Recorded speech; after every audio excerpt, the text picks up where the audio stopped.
The Mandela Catalogue just dropped its newest episode, and honestly, this might be my favourite one yet. This is the Mandela Catalyst, and it's the newest in the Mandela Catalogue series. And trust me, this adds a lot to the story, and it is terrifying. Now, of course, this does work as its own creepy individual watch, but if you haven't checked out the rest of the Mandela Catalogue, I'd recommend doing so before you watch this. But if you're all caught up and you know exactly what's been going on, then feel free to enjoy right now. And if you do, please feel free to subscribe.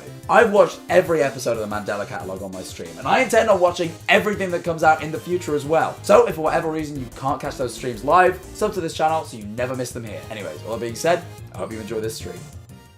So people, 3 weeks ago, a new episode of the Mandela Catalogue came out called the Mandela Catalyst. I haven't seen anything of it yet. The last Mandela Catalogue thing we saw was Volume 1. Now, Volume 4 left off with basically we figured out that Gabriel and the Intruder are two separate entities, and they both seem to want to take control of this kid here, whose name I'm forgetting. Adam, I believe. Yeah, Adam, because it's like Adam and Eve. Because we basically find out that he is an alternate. But unlike other alternates, he's very human. And they both want to like kind of seize control of him. Because essentially the biblical sort of messagery says that he will be the father of the new sort of like race, that being a race of alternates. But if you haven't watched, the Mandela Catalogue is essentially about a world in which in Mandela County there are these things called alternates, which are essentially like kind of like slightly misshapen, slightly weird human beings. They're basically causing people to self-delete, shall we say, by basically flooding them with metaphysical and like very like weird bits of information that kind of make them all like existential, and they kind of just go and you know go ahead and do the thing. And there's these two main entities, two alternates. Gabriel, the first ever alternate, which appears like an angel and has some religious imagery behind it, and this guy, the Intruder, who enters homes through televisions and kidnaps children. We don't know why yet, but either way, there's this guy Adam who had some dealings with alternates, and then we find out he is himself an alternate. And there's also this policeman who was trying to stop it all. That's kind of my brief overview. Anyway, let's hop into the newest episode, shall we? Lunaby, thank you for the Prime. Yay, 3 months. Hope your day is going great, less than 3. It's going wonderful, thank you. There's a Mandela Catalogue game? That is sick, I didn't know that. No way, let's get to watching. 2009 Channel 3 incident. The only recording. Okay. This feels like a very cool opening. This is... I don't dislike the Mandela Catalogue, don't get me wrong. And like, I know Alex Kister follows me on Twitter, so he might see that I'm watching this and tune in. I don't dislike the newer ones. But I watched the restored version of episode 1 and the original episode 1 back to back. And I do like certain bits of the restored version of Volume 1.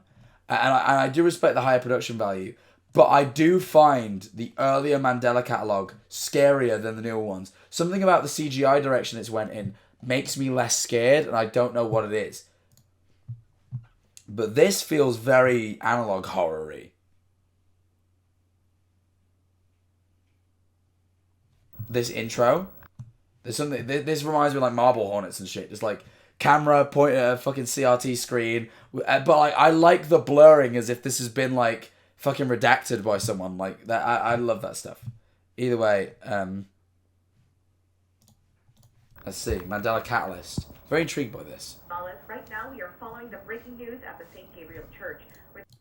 The St. Gabriel Church, isn't that interesting? All right. The owner of a local electronics retailer was found dead in the parking lot. News source. Right, yes. At the end of episode 4, this guy who owned the last CRT television in the world, because televisions were banned after the Intruder was entering homes with them. He says the last one. Obviously, it isn't because we're watching this on the TV now. He finally gave up on that and decided to join the church, but it was a trap by Gabriel and he gets killed. Is live at the scene, gathering the latest details. He just finished speaking to an investigator. Well, that's right. We are at the St. Gabriel Church right on the border of Mandela and Berkshire County, where a nearby homeowner reported hearing screaming from an adult male at around 12 a.m. this morning. Right now the scene is closed to the public, But this is the most traffic that Mandela has gotten in a while following last night's events. Ooh. Huh. This is sick.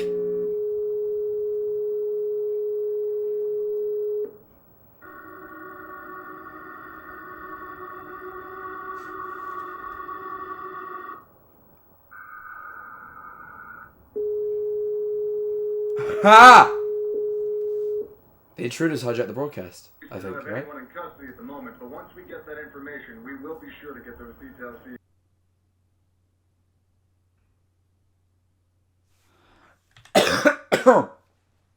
So I'm confused. I'm confused because I thought all televisions were banned, but then they've like made a news broadcast about something that's happened. So television's like unbanned again. I guess they are because people go on computers now and stuff. This is a few years later. Oh, also, Mark's sister. No more running away. I'm very intrigued. I guess it's like a monitor thing, yeah, but it looks like the intruder still can hijack signals by the look of things, because that looked like something the intruder would do. What's this? Okay. Who's Evelyn? Sounds like she might be Adam's sister.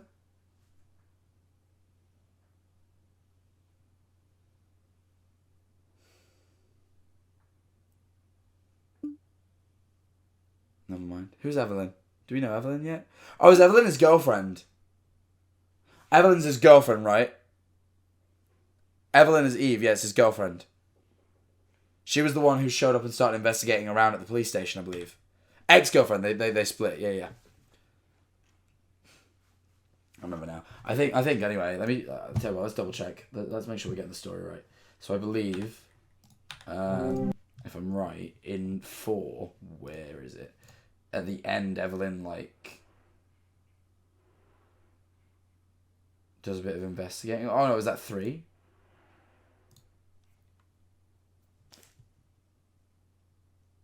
It's like a noise going on somewhere.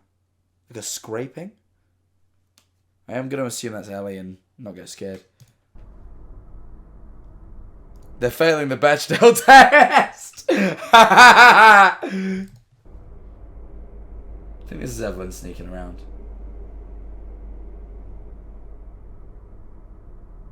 Waited for it to stop. That freaks the fuck out of me. That freaked the fucking shit out of me. I skipped too far back. Holy fuck, that's creepy. I forgot this part of 4 was really scary. The fucking face studio shit. Those of your fate. This is I like this bit of the CGI. This is the best way Alex has used CGI. This bit's creepy. Demonstrated on screen now. Once we have your photos, we will be able to save your facial profile to our database. We will never... Yeah, this bit was creepy. Anyway, let's go back to this. We know who Evelyn is now.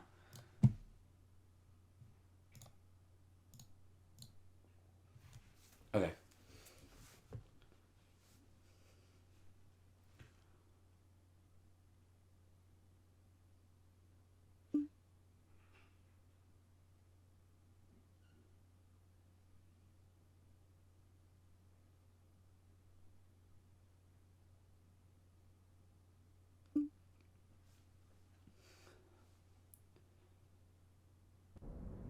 Oh, what the fuck?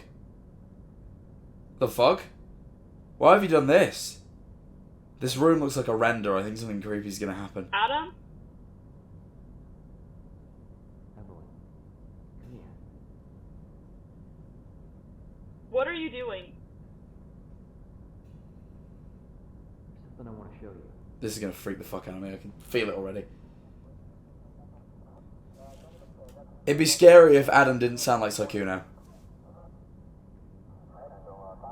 Adam? Who is that?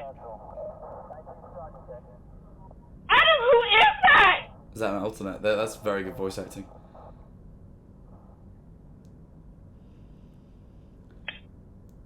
Oh, this is creepy. I like the return to formula from Alex, though. Like, back to just using, like, the creepy JPEG. Something about creepy JPEG does freak me out. This is going to scare the fuck out of me. I can feel it. Oh god, why is the lights... Oh, I hate the fucking... I keep getting cold chills down my fucking neck, bro.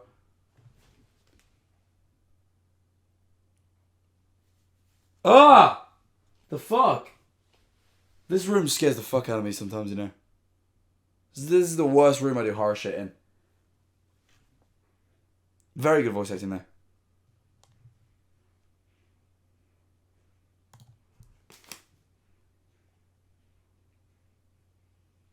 Okay, let's just LA you and stuff. Fuck me. I'm getting on edge now. We need a rundown. Dead upon arrival and both guys missing.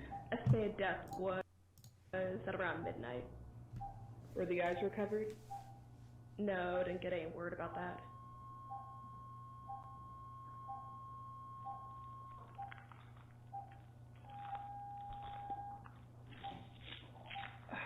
Oh Jesus. Oh, this is the video shop guy who died outside of the church with Gabriel. Come here. Look. Oh my god. Yeah. Brain's not supposed to do that. What's up with his brain? I forgot that place even existed. Well, yeah. Nothing really worth talking about. Felt kind of weird, actually, seeing people there. Especially the press. This was on the news?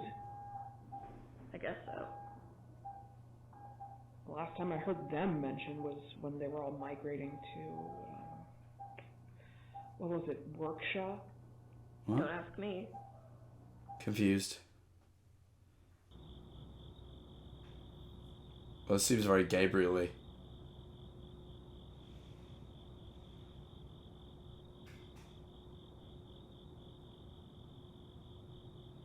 Thatcher. I find Alex's style of like showing exteriors really interesting because they like Photoshop together of a bunch of different assets and they always look slightly off. It's very uncanny.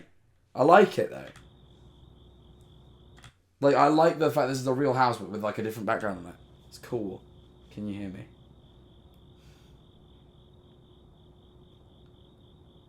I'm your intuition. You see what it says? Do you hear the screams? Go and see. Fucking hell. That scared me. I'm on edge. Bazinga. Thank you, Sheldon Cooper. It's a beautiful, cozy evening in Workshire County tonight. Looks like the storms are pulling back and the sun is making its way back in tomorrow. In other news, looks like the canceled traffic.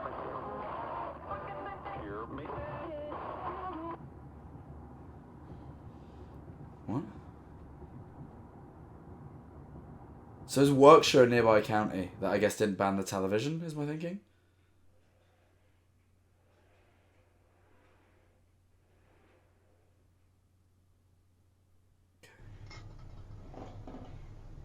Is this like Thatcher's cam? Thatcher's the policeman, by the way.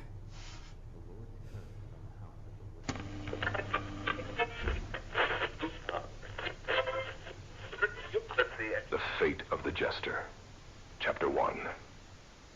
As the boy lay there dormant, all of his humanity drained into a murky puddle.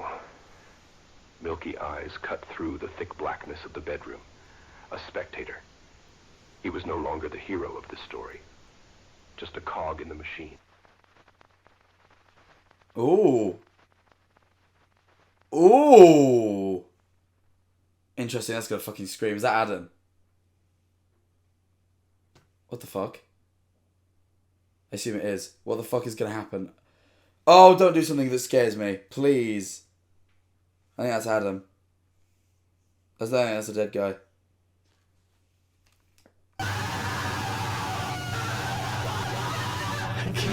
I thought I was going to do a loud. I was getting ready for a loud.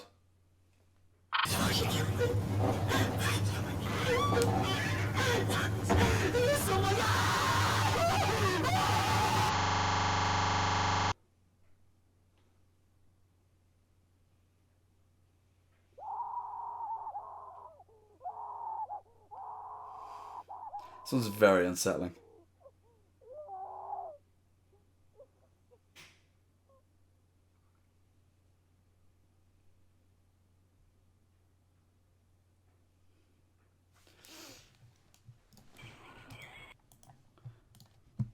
That one's very unsettling.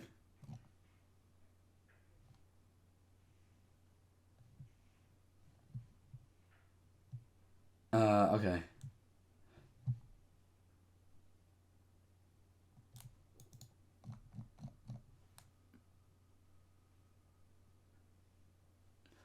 Yeah, that is... Okay. Why do you have autoplay on? I should turn it off. This is a good one. This is probably one of my favourite episodes he's done in a while. Also, very good use of the CGI. The CGI Adam's sick. That, like, really works. That one did unsettle me. That one was, like, that's the best use of, so far, bar like, the face thing. This whole episode was good. The only thing is, I never quite found this face scary as is. I feel like, but like, I do find, like, the creepy PNG trope, the thing is, as much as it's a trope, I do find, like, slightly distorted, like, PNG faces creepy. I don't know, you know what, I don't know what, you know how I complain about the use of CGI in the last few? I think here it could have worked as well. It's very interesting. This one was really good, though. I really like Alex's way of storytelling. It's, like, it is somewhat convoluted in that sort of, like FNAF storyline way that people love these days, where it's almost ARG-esque. Like, it's not being handed to you, you're having to think about it. But at the same time, like, it is somewhat clear. And this went hard as fuck. Like, so right before, like, Thatcher runs into Adam. This happening is cool.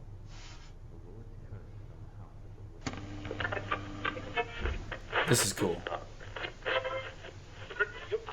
The Fate of the Jester. Chapter 1. I like this. As the boy lay there dormant, all of his humanity drained into a murky puddle. Milky eyes cut through the thick blackness of the bedroom. A spectator. He was no longer the hero of this story. Just a cog in the machine. That's such a sick intro to what's about to happen. Because Thatcher has kind of been presented as the protagonist for at least the past 2 episodes, I'd say. So for it to turn around and kind of switch it on its head and be like, Thatcher becomes meaningless and Adam takes over as this sort of like, I don't know. That's how I'm understanding it, at least, unless I'm understanding it the wrong way. But yeah, very cool, like, very cool way of giving narrative exposition is like through that sort of like the radio comes on and it's like this weird almost like Bible verse. It feeds into the religious imagery really well. It's sick. This is a really cool one. Like, this is probably one of my favorite episodes in a while. I forget episode 4. Episode 4 does go hard though. I wasn't the biggest fan of 3. 4 I'm a bigger fan of. Like this bit at the end, like, as much as it doesn't creep me out as much, it's cool. Like it's cool.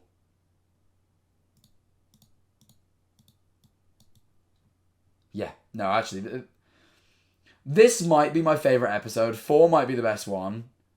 But it's just been a while since I've seen it. But honestly, Mandela Catalogue is good, man.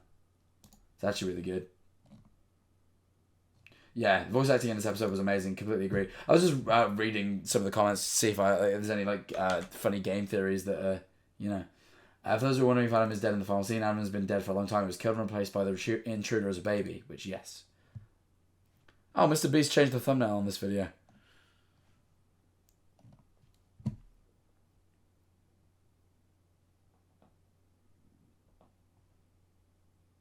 The scene where the camera pulls on Adam and zooms into Hole before the jump scare was one of the most effective scenes in any horror series for a while for me.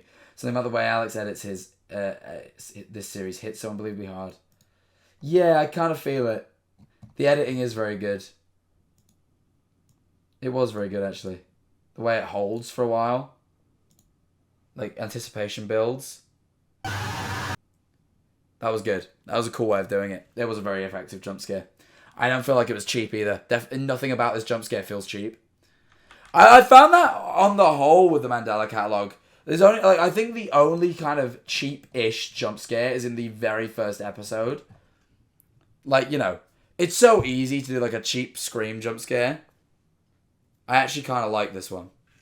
This was really good. This was really, really good.